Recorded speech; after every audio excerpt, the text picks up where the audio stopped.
Okay, at this point, you should have completed this particular sheet if it was assigned for homework. If not, we'll be working on that in class. So we're going to first start with the predictions. Italy, Germany, Japan, what should happen at the end of World War II? And as I said, you were asked to kind of look up these particular terms and find some quick definitions. Let's take a look at some of these that might be a little complicated. I just want you to take note of. So for this sheet here, we want to take note of FDR's death, Yalta. Notice I also have Yalta Conference, and I want you to remember that FDR attends the Yalta Conference, but he does not attend the Potsdam Conference because of his passing.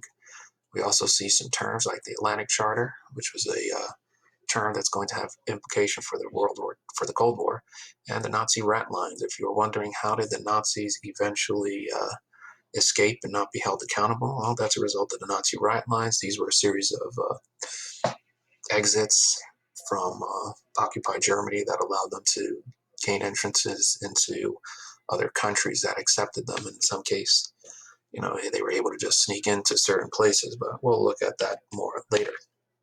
So hopefully you have that. Focus here is going to be the end of World War II.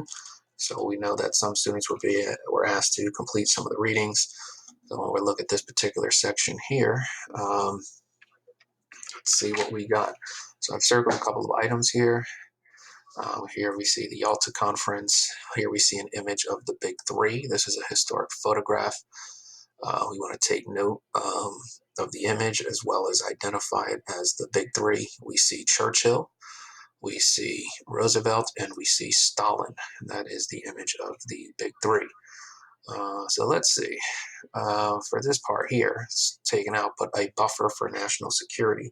So for the most part, we know that Russia was attacked by Germany during World War I. They were also attacked by Germany in World War II. So Stalin at the Yalta Conference, in a simple definition, would just be negotiations. It's similar to the Treaty of Versailles. They're trying to figure out what to do at the end of World War II. So Russia wants to be able to control Poland or have some influence there because he's trying to use that as a buffer. And what that means is Poland would be here and Russia would be here. So if the Germans are going to attack them again, it just is a buffer. It's a middle ground.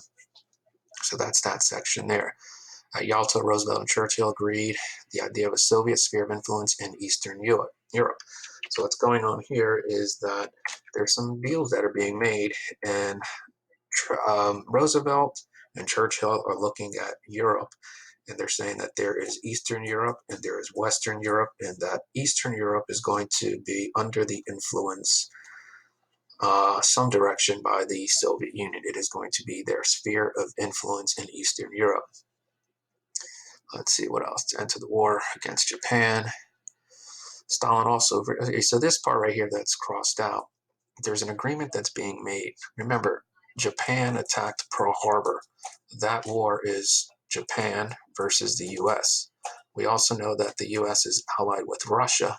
So at the Yalta Conference, it is discussed that there's a time frame when the war in Germany is over, that Russia will then go to war with Japan after 3 months. This is going to be key to understanding some of what's going to happen in the Cold War.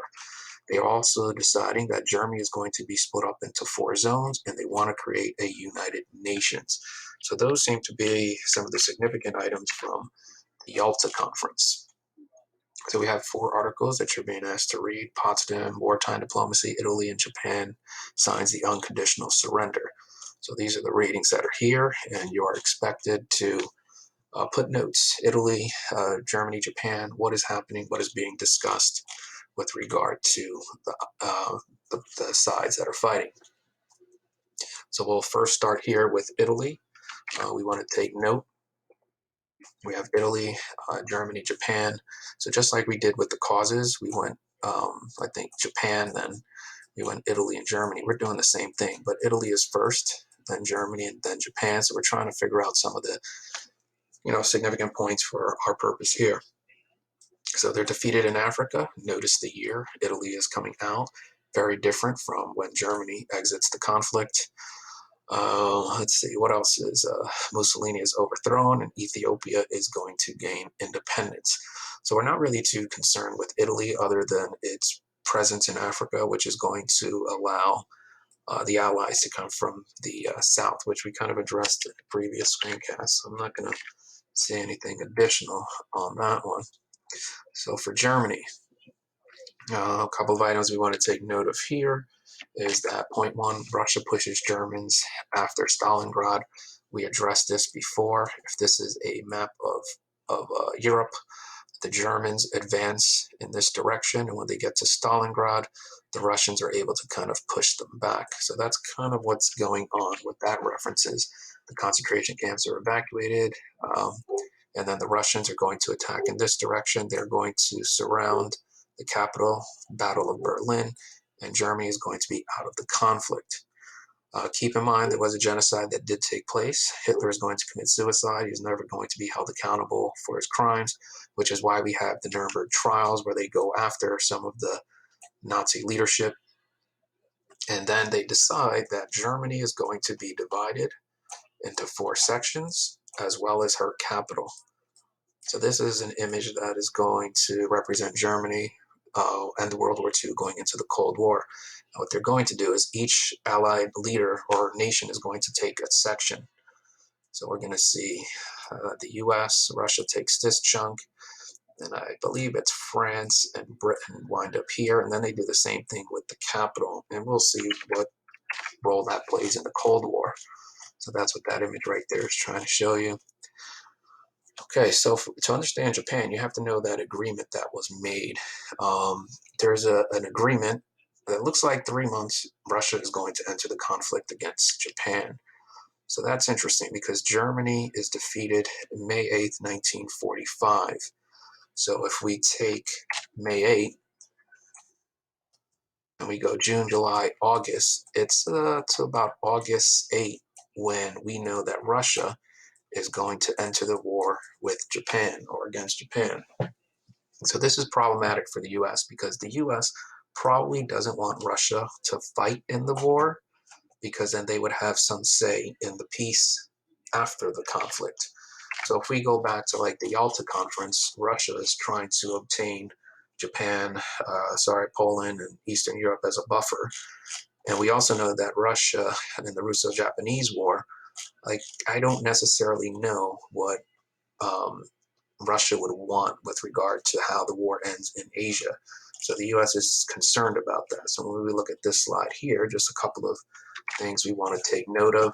The unconditional surrender. We want to be able to dictate to Japan with our treaty. This is our terms and you're going to accept them. There's nothing that you can add to it. There are no conditions. It's unconditional. You take it as is. The debate about Japan and fighting civilians, which is going to lead to the decision to drop the atomic bomb. And we see the Yalta Conference, and then Roosevelt dies.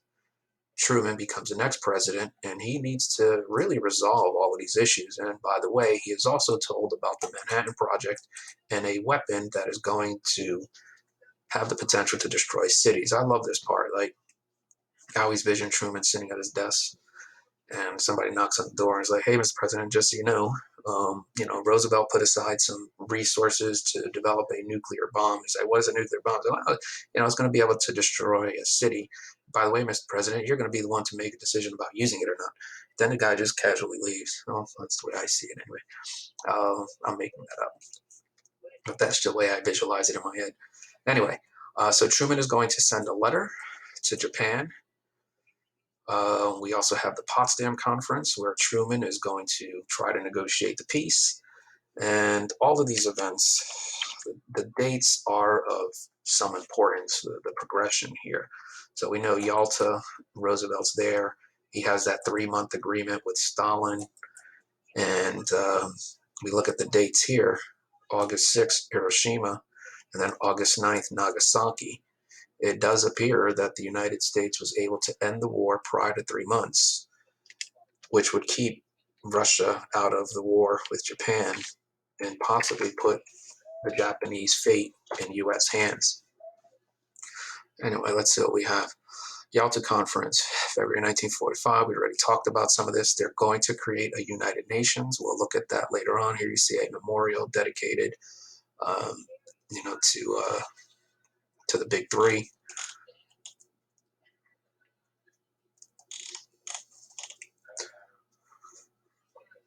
So this part, we're going to look at the Potsdam Declaration, which is here. So in the Potsdam Declaration, this is what I meant up here, Truman's letter. He's writing to his declaration to Japan. And he said some pretty interesting things.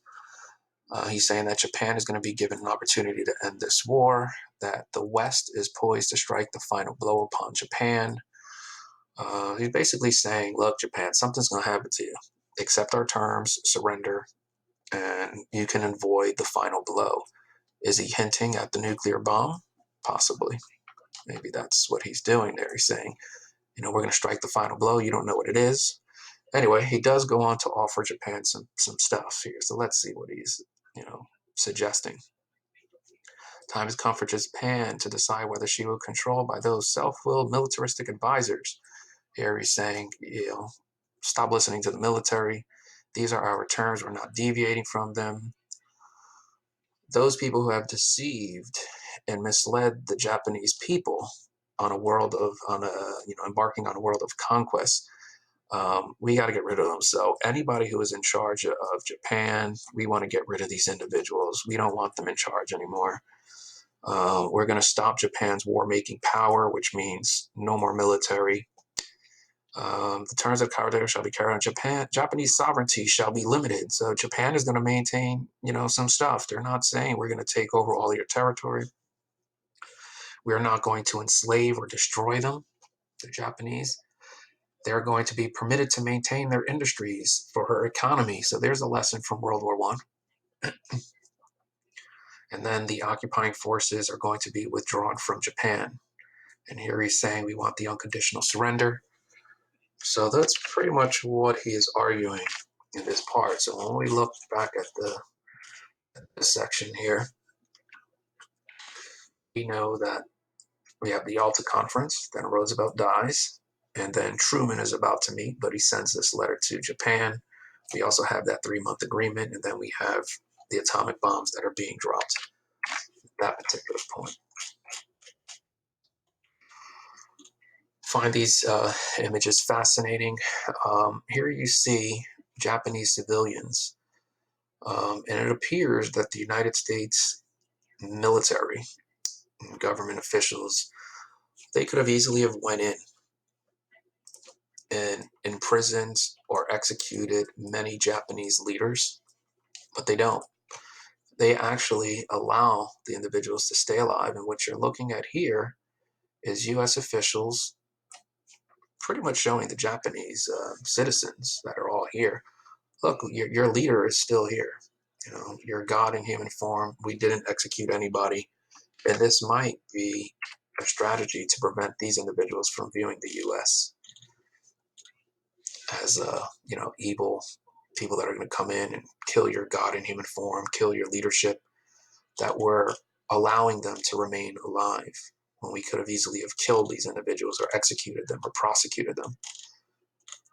A couple of other documents you want to take note of is the Atlantic Charter. And the Atlantic Charter mainly has some significance for the Cold War. And the significant part here is this part.